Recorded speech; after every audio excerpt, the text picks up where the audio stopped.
Hey YouTube, if you've been watching my videos, you know that I just recently added this KTM 250SX to my stable of bikes. I've also got a KLR 650 and a DRZ 400S. And ahead of me there is my buddy Mike on his new to him KDX 200.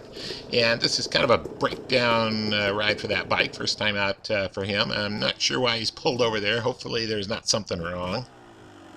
Oh, sure. And it looks like he wants to swap bikes, so I'll get a chance to ride his new bike, which I've kind of been looking forward to as I'm following here. We swap bikes every once in a while just to kind of have fun on each other's stuff. I thought you meant it wasn't running good.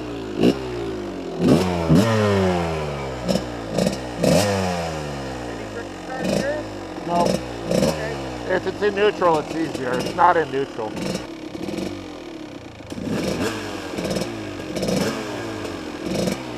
Go ahead. And this will be fun because I'll get a chance to see my bike from behind and try out the KDX 200 and see how it compares with my KTM 250SX. And if you watch the rear tire of the SX, every once in a while you'll see it kind of spin out, and that bike really has a lot of low-end power. I mean, you get on the gas and the back end just wants to spit out from under you and shoot rocks up. And, you know, that makes it a little bit hard to ride in the woods, but it's also a lot of fun. And one thing that I was kind of impressed with this 200 is when you get up on the pipe, it'll do the same thing, which is, I was kind of surprised because it wasn't that different from the SX. You know, the SX is a lot faster, but the KDX was actually not bad. So here I decided to pass Mike so I can open up his bike and go a little faster on his bike than I think he was willing to go on my bike.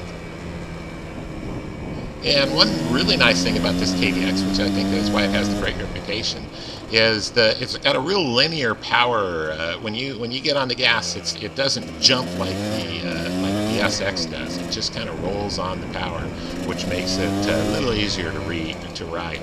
And you can kind of see it kind of looks like a riverbed up here. This road kind of turns. There's lots of rocks. You going a little fast here to see, but I was surprised how nice the bike kind of coasted down through this section here.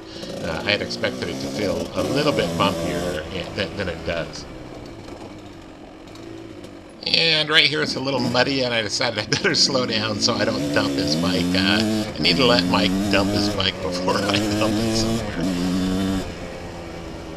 So I didn't ride the KDX on anything technical this day, but I was really impressed with both the power delivery and just the feel of the suspension.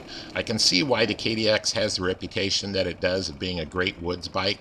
It was definitely a whole lot easier to ride, I mean the little bit that I rode it, than my KTM SX. And of course the SX is not a woods bike, although my bike's been detuned or wooded out a little bit.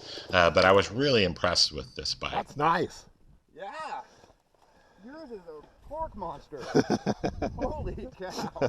Yeah, yours is easier to ride. Holy cow, yeah, I was.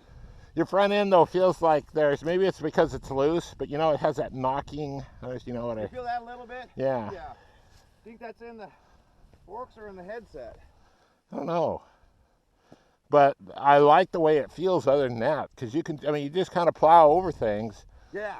I don't think, you know, you can tell it's a little heavier, but it's kind of like the weight, I mean, it's nice weight because it just kind of, Keep it a little planted. yeah, the momentum just keeps going. I like the... So I think I like the SX more than the KDX just because I like the explosive power and the fact that it's kind of hard to ride. But I was really impressed with the KDX, and I can see why people like them so much because very, very nice bike for riding. So anyhow, thanks for watching.